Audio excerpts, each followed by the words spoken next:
Hello दोस्तों, कैसे हो आप सब। आज मैं आपके लिए लेकर आई हूँ एक बहुत ही हेल्दी और टेस्टी सी रेसिपी। और अगर बच्चे पालक नहीं खाते हैं तो आप ये रेसिपी देख के पालक अच्छे से खा लेंगे, वो उनको पता भी नहीं चलेगा। और बच्चों के लिए तो बहुत ही स्पेशल सा ये होने वाला है। आप देख सकते हो हमारा लच्छा पराठा कितना अच्छे से बन के तैयार हुआ है। इस तरह की रेसिपी आप घर पे बना लेंगे तो आपको होटल कहीं भी जाने की जरूरत नहीं पड़ेगी। आप देख सकते हो हमारा पराठा कितना अच्छा तैयार हुआ था। इसके साथ में मैंने एक बनाई है सब्जी। ये सब्जी बच्चों को बहुत ज़्यादा अच्छी लगेगी क्योंकि हमने इसे दिया है फ्रेंच फ्राइज वाली सब्जी। अब पालक की रेसिपी बनती है तो पालक को साफ करना तो बनता ही है। पालक को मैंने साफ करके वॉश कर लिया था। अगर कोई सड़ा हुआ पत्ता हो तो उसको जरूर निकाल दीजिएगा। यहाँ पे मैं डाल रही हूँ मिक्सी में। पालक जब पीसते हैं तो हल्का सा पानी लगता है, ज्यादा पानी नहीं लगता क्योंकि वाटर कंटेंट पालक में पहले से ज्यादा होता है। तो इसको एकदम महीन बनाना है हमें पेस्ट। इस पेस्ट को हम डाल देंगे जिस भी बर्तन में आप आटा गूंदने वाले हो उसमें डाल देंगे। चौड़े मुंह के बर्तन में डालेंगे तो सही रहेगा। अब नमक यहाँ पे हम पहले ही मिला रहे ताकि पालक के अंदर अच्छे से मिल जाएगा और हम जब आटा लगाएंगे तो एकदम बराबर सा वो उसमें सेट हो जाएगा। अब आप इसे मैदे से बनाइए, आटे से बनाइए, बहुत अच्छा लगेगा। मैं यहाँ पे लच्छा पराठा मैदे से बना रही हूँ। आप चाहे तो गेहूं का आटा ले सकते हैं, पर थोड़ा सा टेक्सचर दोनों का अलग हो जाता है। कभी कभी होटल में हम जाते हैं तो ये पराठे हम ऑर्डर करके खाते हैं और वो कितने ज़्यादा आपके लिए कॉस्टली पड़ जाते हैं। पर इस तरह से आप घर पे बना सकते हो और बहुत ईजी रेसिपी है। तो बच्चों के लिए ये आयरन वाला आप पराठा बना के खिलाइए, उनको बहुत अच्छा लगेगा। बच्चे पालक खाना बिल्कुल भी नहीं पसंद करते, पर अगर आपने ये पराठा बना लिया तो आप रोज किलो किलो पालक ला के ये पराठा बनाने वाले हो। आटा लगाने के लिए हमें और कोई जुगत लगानी नहीं है, नॉर्मल सा जैसे हम आटा लगाते हैं। बस इस आटे को टाइट मत लगाइएगा, हल्का सा सॉफ्ट ही रखिएगा। सॉफ्ट आटे की जो भी रोटी पराठा बनेगा वो बहुत अच्छा लगेगा। और इस आटे को गूंद के हम थोड़ा सा रेस्ट करने के लिए जरूर रखेंगे। रेस्ट करने से इस आटे में थोड़ी सी लोच हो जाएगी, वो आपके पराठे में बहुत ज्यादा सपोर्ट करने वाली है। तो यहाँ हमारा आटा लग चुका था। अब देखने में ये आटा कितना अच्छा लग रहा है, ग्रीन कलर का आटा। अक्सर हम घर पे बनाते हैं तो नॉर्मल सी रोटी बना के बच्चों को खिला देते हैं, पर ये मेहमान आ जाए या आपके घर में किटी पार्टी हो तो आप इस तरह से ये थीम बेस्ड खाना भी बना सकते हैं, बहुत अच्छा लगेगा। कभी कभी बच्चों के स्कूल में भी ऐसे फंक्शंस होते रहते हैं जिसमें थीम की जाती है। तो इसके लिए मैं एक स्लरी बना लेती हूँ। यहाँ पे स्लरी के लिए मैं कॉर्नफ्लोर ले रही हूँ। 2 चम्मच कॉर्नफ्लोर से ये हमारी स्लरी बन जाएगी और आपके 2 से 3 पराठे अच्छे से बन जाएंगे। मैं स्लरी में घी डाल रही हूँ। घी को थोड़ा सा गर्म करके डालिएगा क्योंकि ठंड का मौसम है। आप चाहे तो तेल भी डाल सकते हैं, पर मुझे पराठे घी से बहुत अच्छे लगते हैं तो मैं तो अमूमन घी ही यूज करती हूँ। भले आप एक पराठा भी खाएंगे तो आपका पेट भरा भरा रहेगा। इस स्लरी को इस तरह से बनाएगा ताकि लम्स नहीं पड़े, क्योंकि कॉर्नफ्लोर थोड़ा सा अगर लम्स पड़ जाए तो अच्छा नहीं लगता है। तो ये हमारी स्लरी बन चुकी थी। तो चलिए मिलके बनाते हैं आलू की ऐसी सब्जी जो बच्चों बड़ों सबको पसंद आने वाली है। और मेरी बेटी की तो फेवरेट है, उसको इस तरह की सब्जी बहुत अच्छी लगती है। तो यहाँ पे मैं आलू को फ्रेंच फ्राइज स्टाइल में काट रही हूँ। जैसे आप लंबी लंबी स्ट्रिप्स बनाते हैं, आप इतनी चौड़ाई रखिएगा आलू की। आप अगर 3 से 4 आलू की भी बनाएंगे तो बहुत सारे स्ट्रिप्स निकल के आ जाएंगे। तो इस तरह से काटना है आलू को। अगर आपके पास में कटर है तो आप कटर का भी यूज कर सकते हैं, कटर से भी एकदम परफेक्ट हो जाएगा। वैसे आप हाथ से भी इसे अच्छा आसानी से काट सकते हैं। तो कुछ इस तरह से हम इसे काट लेंगे। आलू की सब्जी सबको पसंद आती है और अमूमन बच्चों को तो बहुत ही ज्यादा पसंद आती है। तो ये झटपट वाली सब्जी है, आप इसे सिर्फ 5 मिनट में बना सकेंगे क्योंकि सिर्फ आलू काटने में ही टाइम लगेगा आपको। वो भी आपके पास में कटर है तो बिल्कुल भी टाइम नहीं लगेगा। आलू हमारे कट चुके हैं तो आलू को पानी में रखना बहुत ज्यादा जरूरी है क्योंकि आलू नहीं तो काले पड़ जाते हैं। तो आलू प्रिपेयर हो चुके थे। यहाँ पे मैं पैन में तेल चढ़ा देती हूँ। तब तक जब भी आप आलू की सब्जी बनाएं तो थोड़ा सा तेल लगता है उसमें, फिर आप वापस भी निकाल सकते हैं क्योंकि जब हम किसी चीज को फ्राई करते हैं तो हल्का सा तेल ज्यादा लगता है। पर मैंने नॉर्मल ही तेल डाला है। और मैं यहाँ पे जीरा कुछ भी नहीं डाल रही हूँ अभी क्योंकि मैं आलू को फ्राई करने वाली हूँ। तो जो ये सब्जी बनेगी वो बहुत ही अच्छी लगेगी। आप चाहे तो इसमें हींग जीरा डाल सकते हैं, बस राई मत डालिएगा आलू की सब्जी में, वो बिल्कुल भी अच्छा टेस्ट नहीं करती। तो यहाँ पे मैं इसको मिला देती हूँ कुछ इस तरह से। यहाँ मैं आलू को फ्राई कर दूंगी। जब भी आप आलू फ्राई करते हैं तो आप इसको धीमी आंच पे फ्राई कीजिएगा और हल्का सा जीरा डाल दीजिए, बहुत अच्छा टेस्ट लगता है। मैं इसमें एक आधा चम्मच जीरा डाल चुकी थी बाद में। तो यहाँ पे आप देख सकते हो मैंने नमक और हल्दी ही डाला है। नमक हल्दी से ये सब्जी अच्छे से गल के तैयार हो जाएगी क्योंकि नमक वाटर बढ़ा देता है सब्जी में। तो सेट कर देता है उसको, क्योंकि आलू वाटर को रिलीज कर देता है नमक के साथ में। तो आप इस सब्जी को थोड़ा सा हिला के और आंच धीमे करके छोड़ दीजिएगा ताकि ये अच्छे से पक चुके। तेज आंच बिल्कुल मत रखिएगा, क्योंकि आलू में स्टार्च होता है तो जलने की संभावना बहुत ज्यादा रहती है। आप देख सकते हो मैं यहाँ पे डाल रही हूँ ये 1 चम्मच से 2 चम्मच चटनी डालूंगी। अब आपके घर में कोई भी चटनी हो आप डाल सकते हो, अगर चटनी नहीं है तो आप बिना चटनी के भी बना सकते हो। पर मैंने ये चटनी वाले आलू ट्राई किए थे, बहुत अच्छे बने। चटनी मैंने रेसिपी डाली हुई है, आप कहेंगे तो मैं उसका लिंक भी डाल दूंगी। नॉर्मल सी चटनी है, जैसे साउथ इंडियन टमाटर की चटनी बनाते हैं, मूंगफली और टमाटर की। उसके साथ में थोड़ी सी लाल मिर्च जाएगी, क्योंकि चटनी में सारे हमारे मसाले पहले से ही है, तो जल्दी प्रिपेयर हो जाएगी ये सब्जी। आप चाहे तो इसको ढककर पकाइए और गैस की आंच को एकदम धीमा कर दीजिए। एकदम आलू पके हुए उसके बाद में आप चटनी डालेंगे तो आपकी 2 मिनट में ये रेसिपी बन के तैयार हो जाएगी। तो हमारे चटनी वाले आलू है ये। अभी तक आपने भंडारे वाले आलू की सब्जी सुनी होगी, पर ये हमारी चटनी वाले आलू की सब्जी है। अब मैंने आटे को एक बार हाथ से मत लिया था और उसकी एक लोई बना के इस तरह से मैं बेल रही हूँ। नॉर्मल सी जैसे रोटी बनाते हैं कुछ उसी तरह से हमें बेलना है।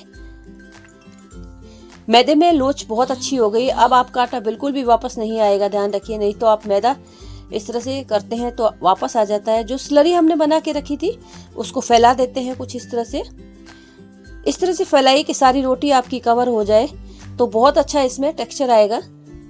यहाँ पे आपको ध्यान रखने की जरूरत है, स्लरी को अच्छे से फैलाना होगा आपको, नहीं तो आपकी जो लच्छा बनेगा वो अच्छा नहीं होगा। तो हाथ से आप कर सकते हैं, ब्रश से कर सकते हैं, चम्मच से कर सकते हैं, जिसमें आप अच्छा लगे आपको उसमें कर सकते हो। तो हमने इसको फैला दिया था अच्छे से। मेन जो आपका लच्छा बनेगा इसी स्लरी की वजह से बनेगा। तो हम यहाँ पे लच्छा पराठे की एक नई टेक्निक लाए हैं आपके लिए। इस तरह से हम कट लगा देंगे पतली पतली स्ट्रिप्स के साथ में। ये लच्छा पराठा आपको होटल से भी ज्यादा टेस्टी लगने वाला है। और कितना इजी प्रोसेस है। मुझे कुछ लोग बोलते हैं हमसे लच्छा पराठा सेट नहीं बैठता, तो आप इस ट्रिक्स को जरूर आजमाइएगा। इस तरह से मैं कट लगा रही थी। तो ज्यादा पतले कट लगाने की भी आपको जरूरत नहीं है, आप जितना कर सकते हैं आप अपने हिसाब से सेट कर लीजिएगा। स्ट्रिप्स हमारी बन चुकी है, तो इस तरह से हम इसको रोल करेंगे। सिर्फ आपको रोल ही करना है और आपके लच्छे अपने आप बनते जाएंगे, क्योंकि हमने जो स्लरी लगाई उसी से लच्छे बनने वाले हैं। तो हम इसको घुमा देते हैं। आप इसे आयरन वाला पराठा कह सकते हैं, क्योंकि हमने इसमें भर भर के पालक डाला है। और अगर आप हेल्दी इसका वर्जन देखना चाहते हैं गेहूं के आटे के साथ में, तो मैं आपके लिए वो भी जरूर लेकर आऊंगी। मिलेट के साथ में मेरा लाने का बहुत अच्छा प्रयास रहेगा। मैं चाहती हूँ इसको बाजरी के साथ में भी बनाया जाए। अभी सर्दी का मौसम है, बाजरी के पराठे भी बहुत बनेंगे। तो आप देख सकते हो इस तरह से मैं रोल बना रही थी। आप इस तरह से घुमा घुमा कर एक के ऊपर एक सेट करते जाइए। आप जितनी बार सेट करेंगे उतने ही आपके लच्छे बनेंगे, ये ध्यान रखिएगा। एक ही रोटी से हम इस तरह से कितने पराठे बना सकते हैं। आप चाहे तो छोटे छोटे भी बना सकते हैं। तो ये हमारा रोल बनके तैयार हो गया था। आप देख सकते हो कितनी सारी परतें इसमें अभी ही है, तो बाद में जब ये बनेगा तो कितनी परतें होंगी। इन स्ट्रिप्स को मैं निकाल के रख देती हूँ, अगले पराठे में मैं इसको यूज कर लूंगी, क्योंकि मैं चाहती हूँ थोड़ा सा पतला हो पराठा, तो खाने में अच्छा रहेगा। इस तरह से इसको नॉर्मली बेल लेंगे जैसे रोटी को बेलते हैं, बस प्रेशर थोड़ा कम रखिएगा, क्योंकि पराठे में अगर हमने प्रेशर लगा दिया तो हमारा जो स्लरी है वो इधर उधर फैल जाएगा। तो थोड़ा सा यहाँ पे ध्यान रखने की आपको जरूरत होगी। इस तरह से आप पराठे बना के सबको अच्छे से खिला सकते हो। और ये पराठे इतने टेस्टी बनेंगे कि आप इसे रोज बना के खाने वाले हो। और किसी को अगर आप किटी पार्टी में दोगे तो उसको पता भी नहीं चलेगा, वो रेसिपी आपसे जरूर मांगेगा। आप देख सकते हो कितनी सारी हमारी ये बन के तैयार हो गई थी परतें। इसको हम तवे पे सेक लेते हैं। अब आप नॉन स्टिक पे सेकिए या नॉर्मल पे सेकिए, आपकी मर्जी है। इसमें कोई अलग से साइंस नहीं है। रोटी जैसे आप बनाते हैं पराठे उसी तरह से बनाइएगा। गैस की आंच को आप एकदम नॉर्मल ही रखिएगा, जैसे आप रोटी बेलते हैं पराठा बनाते हैं उसी तरह से। ज़्यादा हाई नहीं करिएगा, नहीं तो जलने का डर रहता है, आपको पता है। तो इसको उलट लेते हैं और मैं यहाँ पे इसको घी से तलने वाली हूँ। आज मैं आपके लिए 2 पराठे की रेसिपी लेकर आई हूँ, क्योंकि लच्छा पराठा बनाने की टेक्निक्स अलग अलग होती है। तो आज मैं आपको 2 बता रही हूँ। वो जब तक हमारा तल रहा है धीमी गैस पे, तो हम इसको दूसरी बना के बता देते हैं। अब लच्छे पराठे में लच्छा बैठाना ही मेन आपका ये, और एक इजी प्रोसेस में आपको और बता रही हूँ। ये देखिए हमारा लच्छा पराठा सीख रहा था। आप इसे उलट पलट कर इस तरह से सेट कर दीजिएगा। आप देख सकते हो अभी से इतनी ज़्यादा लहरें खुलने लग गई है, तो आप जितना भी इसको खोलेंगे उतना ये अच्छा बन के तैयार होगा और सारी हमारी जो परत है वो एकदम परफेक्ट सी बन के तैयार होगी। आप जब इस तरह से बनाए तो कमेंट बॉक्स में मुझे ज़रूर बताइएगा आपका पराठा किस तरह से बना था। अभी मेरी एक फ्रेंड ने बताया था कि उन्होंने पराठा बनाया पर उनके लच्छे नहीं खुले, तो मैं बता देती हूँ लच्छे सिर्फ कॉर्नफ्लोर से ही खुलेंगे, मैदा भी वहाँ पे आपस में चिपक जाता है, तो मैदे की स्लरी हम बनाएंगे तो उतना परफेक्ट सा हमारा लच्छा पराठा नहीं बनता है। तो ये हमने दोनों तरफ से इसको फ्राई कर लिया था। अब आप इस तरह से ये निशान लगा दीजिए बीच में, कोई गोल आप कटोरी का ढक्कन हो या कुछ भी ऐसा ढक्कन हो, कटोरी हो, जिसी से भी आप निशान लगा सकते हैं। इस तरह से हम कट लगाने वाले हैं। मैंने ये रेसिपी पहले भी आपके साथ में शेयर की है, दही पराठा आपने देखा ही होगा, आप लोगों ने उसको इतना प्यार दिया, तो इस पराठे को भी आप उतना ही प्यार दीजिएगा। इस तरह से आप आमने सामने से जैसे घड़ी में होती है उसी तरह से कट लगाइएगा, तो आपका एकदम परफेक्ट सा ये तैयार होगा। अब आपके ऊपर डिपेंड करता है आप कितनी आप पाक कला में आप रुचि रखते हैं।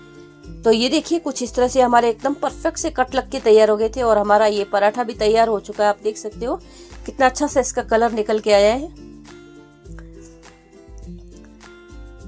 यहाँ पे भी हम स्लरी लगाएंगे, तो यहाँ एक एक पोर्शन में स्लरी लगा देंगे। अगर आप चाहें तो पहले प्लेन रोटी पे स्लरी लगा के और फिर भी काट सकते हैं, उस पर कोई, पर ये इस तरह से देखने में अच्छा लगता है और ये अच्छे से बन के तैयार भी हो जाएगा। सारी लेयर हमारी एकदम से खुलेगी, तो इस तरह से आप चम्मच से फैला दीजिएगा सारे पराठे के ऊपर।